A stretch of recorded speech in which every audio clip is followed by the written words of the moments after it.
వైఎస్ఆర్సీపీ నాయకులతో కార్యకర్తలకు ఇక్కడికి వచ్చినటువంటి ప్రతి ఒక్కరి కూడా ముఖ్యంగా ఈ రాష్ట్రంలో టీఎస్ అధికారంలో అవకతవకలు జరిగినాయి. దీనికి కారణం నారా లోకేష్ వెంటనే రాజీనామా చేయాలా? అంతేకాకుండా నారా లోకేష్ చెప్తున్నారు జగనన్న చర్చకు రాని మీకు దొమ్ము ధైర్యం ఉంటే అని చెప్తున్నారు. నారా లోకేష్ నేను ఇక్కడ నుండి చెప్తాను, నువ్వు మంత్రి కూడా జగన్ దొమ్ము ధైర్యం ఉందో లేదో మీ నాయన చూస్తే తెలుస్తుంది. మీకు పొద్దున కావాలా పరిస్థితి ఇది. మా జగనన్న వస్తే జల సముద్రం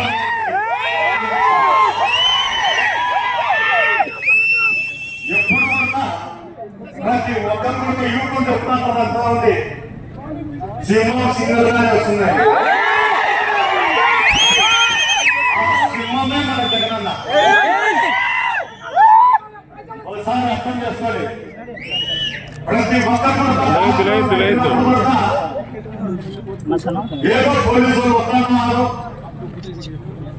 ఏదో చెప్తారనేది ఎవరు ఆలోచించాలని ఇబ్బంది లేదు. ఎప్పుడు ప్రోగ్రాం పెట్టా మన సొంత ఉన్నట్టు లేసి ఆఫీసు చేసుకోవాలి. ఎందుకు చెప్తున్నా అంటే ఈ కార్యక్రమంలో మనం ఎక్కడో పాకిస్తాన్ లో ఉంటామేమో, రాజస్థాన్ లేకపోతే బార్డర్ కాదు ఎమ్మెల్యే ఆర్గ్యుమెంట్ కాన్సెన్స్ ఉందనో ఇక్కడ అధికారులు నేను ఒకటే కోరుకుంటున్నా అధికారులందరినీ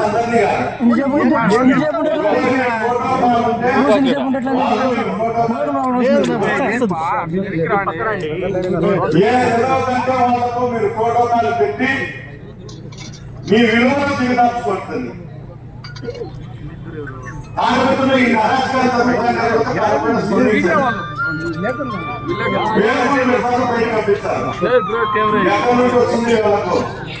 తెలుగుదేశం నాయకులు కానీ కార్యకర్తలు కానీ పోలీసులు అంతా ఉంచుకునే ఈ రోజు ఈ కాన్ఫరెన్స్ లో ఇన్ని దాడులు జరుగుతున్నాయి.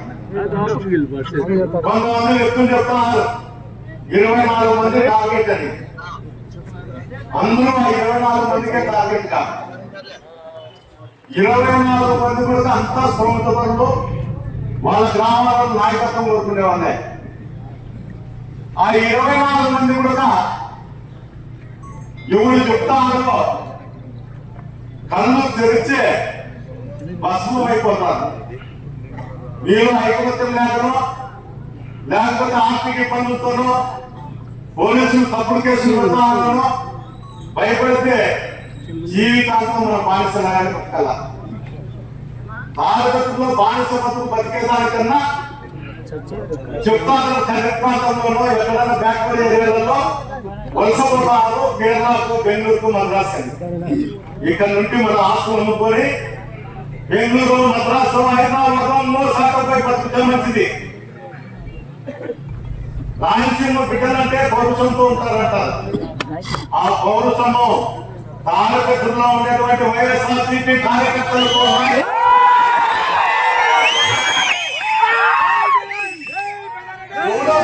మనం చెప్పగలుగుతుంది అనుకోవచ్చు. మన మోటార్ సైకిల్ వచ్చి కింద చెప్పగలుగుతాయి. మన పొలంకాయ పోయినప్పుడు మొగ్గున మానాలంటే పురుగు పుట్ట కూడా మనకు ప్రాణాపాయం ఉంటుంది. అందరూ తెలియని వాళ్ళే అతి తెలివి వస్తుందని చెప్పేది నా అభిప్రాయం. అందరం కలిసి పోరాడితే పోయేది ఏమి లేదు. పెద్దాలను ఉండాలి, ఆయనే చూస్తుండాలి, మన ఇంట్లో మనం ఉన్నామనేది కాదు. పెద్దాడన్నా కూడా ఈ కాన్ఫరెన్స్ లో ఉండేటువంటి వైఎస్ఆర్సీపీ నాయకులు అందరూ తోడుంటేనే విప్లవం అనేది వచ్చింది. ఆ విప్లవం రానంత వరకు మనం బానిసలుగానే బతకాల.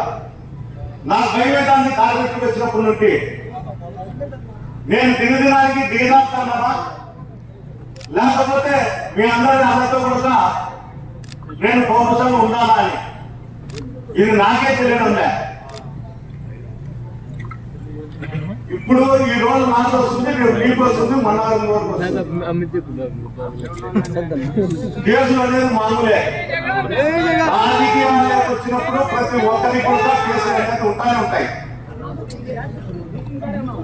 కేసులు భయపడ లేకపోతే మనల్ని పిచ్చకపోతే మనకు ఎవరు తోడుంటారని, ఎవరు తోడు ఉన్ని లేకపోని ఈడ నేను ఒకరు ఉండాలని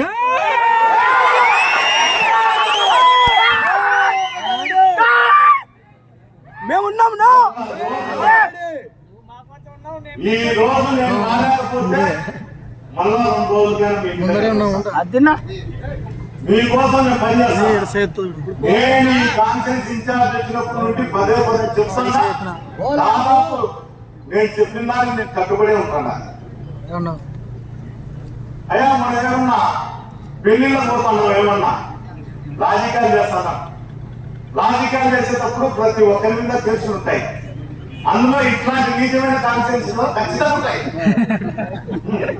ఈ దరిద్రం ఏంటికని మనం ఒప్పుకోవాలా. ఈ కాన్ఫరెన్స్ లో ఉండడానికి, ఈ కాన్ఫరెన్స్ లో మనం తిరుగుతానే దానికి ఎక్కడ ఈ దరిద్రం మనకి వచ్చి పడింది, పోరాటం తప్పదని పోరాడే నైజం మనలో ఉంటే ఎంత తోడుగుడతో మన జోలికి వచ్చే పరిస్థితి కూడా ఉండదు. మన తీర్పు చూడాలంటే వణుకు రావాలా, వణుకు రావాలా. నాకేంటికి అనుకుంటే బదులు అందరూ కలిసికట్టుగా పోరాడు. ఉంటే ఉంటుంది, పోతే పోతుంది. నాకు దేవుడు అంత ఇచ్చినాడు. దాంట్లో నాకు చేతన కాక నేను సాయం చేస్తానే ఉంటాను. మీరు ఎవరు కూడా ఎంత చేయాల్సిన అవసరం లేదు, ఇంకోటి లేదు. ఎప్పుడు ప్రోగ్రాం చెప్పినా కూడా పోలీసు వాళ్ళు అర్థం చెప్తారనో, ఇంకోటి చెప్తారనో నిరుత్సాహం కొనకండి. ప్రతి ఒక్కరూ దాని దగ్గరికి వచ్చేదానికే ప్రయత్నం చేయండి. ఇప్పటి నుండి కూడా నేను చెప్పేది అయితే, నన్ను చాలా మంది అధికారులు మండలేశ్వరంలో చేయమని చెప్తాను. నేను ఇప్పటి నుండి ఎక్కడ ప్రోగ్రాం పెడితే అక్కడే చేస్తాను. అది ఎన్ని కేసులన్నా కావచ్చు, పర్మిషన్ ఉండొచ్చు, ఉండకపోవచ్చు. ఎవరో కొంతమంది చెప్తా అంటే మేము రాళ్ళదాడి చేస్తాము, ఇంకోటి చేస్తాము. అయ్యా నా 19 ఏళ్ళలోనే నేను జైలు చూసినాను. 2 కేసులు ఉన్నాయి. నా జీవితంలో 60 ఏళ్ళు ఉంటే 20 ఏళ్ళు నేను ప్రతి సంవత్సరం 3 నెలలు 2 నెలలు లోపల ఉంటాను. ఈ 15 సంవత్సరాలు అతను చెప్తా అన్నాడు, కేసులు పెట్టించా, పోలీసులతో తెప్పించాలి. అయ్యా ఈ రోజు అతను ఏం చెప్తా అన్నాడో, ఈ రోజు మనం పుడుతున్నాం నిన్న పోలీసులతో చెప్పేవానికి బూట్లతో కొట్టుకుంటూ వస్తారు మన ప్రభుత్వం వచ్చి.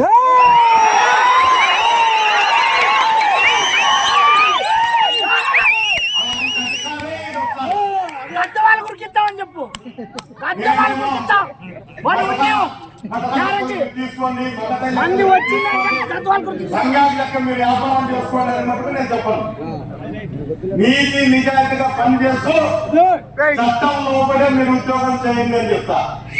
మన 5 ఏళ్లలో అదే చెప్పినాం, ఇప్పుడు అదే చెప్తా.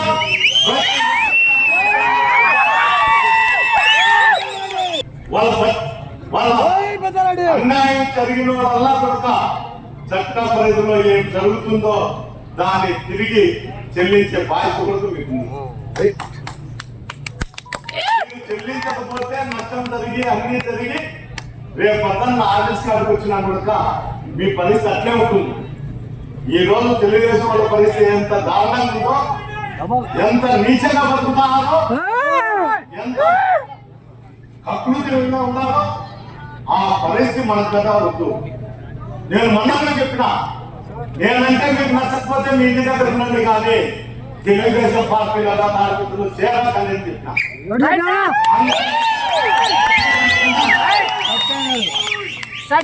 అంత నీచమైన బతుకు బతికేదానికన్నా ఎవరింట్లో బాగా పని చేసేది మేలు. చాలా మేలు. పక్కింటాయి వచ్చేనే కొట్లాడతారు. ఈ పిల్లలు అక్కను అమ్మను బాధలు పడతారు. ఆ బతుకైతే మీకు ఉండకూడదని నేను కోరుకుంటాను. అది అధికారులకైనా వర్తించవచ్చు, తెలుగుదేశం నాయకులకు కార్యకర్తలకు వర్తించవచ్చు.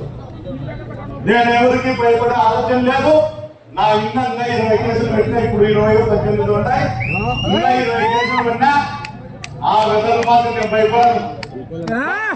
చేసి నా మీద కేసులు పెట్టారంట. ఇప్పుడు చిన్న చిన్న దొంగతనాలంతా సీఎంలు డిఎస్పీలు కొడతాంటే మమ్మల్ని కొడతారు సార్, మేము కూర్చుకున్నది దండే, లేకపోతే పిప్పాయికి పెట్టాము. సంజీవ్ నగర్ ఉన్నాడు, వాళ్ళు ఎన్ఓసీలు సంతకాలు పెట్టారు.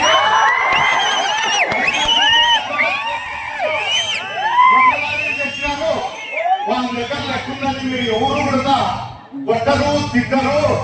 మేము చిన్నదవుతున్నాం సార్, మాకు చేసే మనకి 5,000 4,000 పోతే ఏం కాదు. సంవత్సరాలు రాసిపోయినాయి. ఎంగేజ్ మీద తిరిగి యాక్సిడెంట్ అయి చచ్చిపోతే ఆ కుటుంబాలు అన్యాయం అయిపోయినాయి. అలాంటివి మళ్ళా ఇప్పుడు కోర్టులకు వచ్చి తప్పుసాక్ష్యం చెప్తాను అని చిన్న చిన్న చివరిలో చెప్తాను. నేను చెప్పేది కాదు. నేను చెప్తా అంటే ఏమన్నా అనుకోవచ్చు, నాకు సరిపోదు, ప్రతిపక్షంలో ఉన్నాను అందువల్ల చెప్తాను అని. అందులో కూడా వాళ్ళు కూడా పెట్టే కోరుకున్నారు. నేను వచ్చినప్పుడు నుండి కోరుకుంటాను. నాకు రాజకీయ శత్రువైనా మిత్రువైనా అంతా కూడా మీరే. ఈ మధ్య కోరుకున్నారు. నేను ఇప్పటికైనా ఒప్పుకున్నా, అటు ఇటు కానలు కాదు.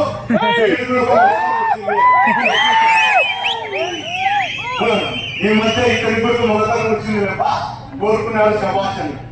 అంటే ఎప్పుడైనా కానీ శత్రువు కానీ మిత్రువు కానీ అదే కోరుకోవాలి. గ్రామంలో కానీ జిల్లాలో కానీ రాష్ట్రంలో కానీ కాన్షియస్ లో కానీ సరైన కోరుకున్నప్పుడే వాడు మొగడు మనగాడు.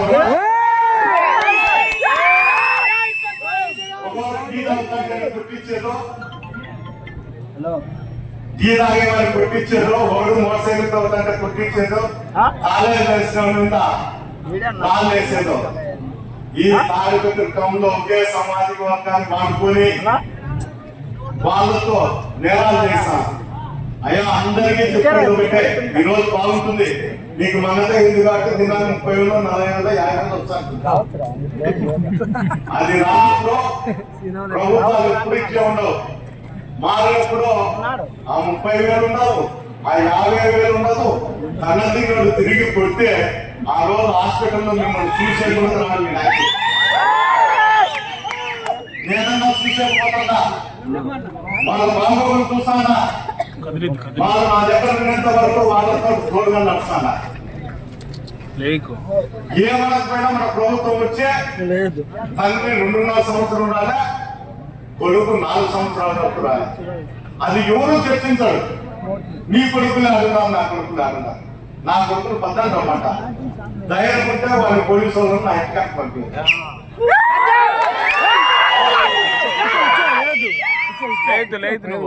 నా కొడుకు నాకు పోయేదేం లేదు. మా నాయన సంపాదించిన దానికన్నా కొంత అంతా పోయి సంపాదిస్తాం. పోతే అది పోతుంది. మాకు వ్యవసాయం మీద బతుకుతాం. నేను దొంగతనాలు దోపిడీలు మీద వాని బెదిరించి ఇన్ని బెదిరించి అంగళ్ళకు బీగాలేసి ఇంకోటి ఇంటికి పోయిననుకో కొట్టి తిట్టి దోపిడీలు చేసి నేను బతకల. నేను బతకను కూడా చచ్చిపోయినా చచ్చిపోతా కానీ అంత చేత లేకపోతే వాళ్ళంత నీ చెత్త నీ పురుషులు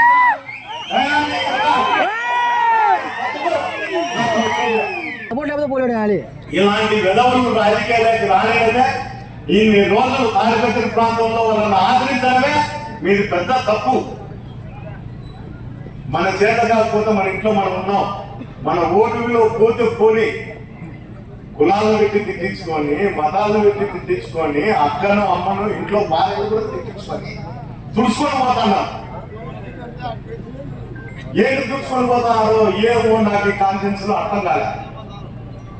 నేను తాడిపత్రికి వచ్చినప్పుడు అయితే ఆలోచన వచ్చేది, మంచి ఏరియాకి పోతున్నాము, రైతులుండే కాన్సెన్సీ, మంచి రైతులు ఉన్నారు, పాలు పంటలు పండించుకుంటారు, అందరూ పౌరుషంగా నిక్కస్తిగా ఉంటారు అని.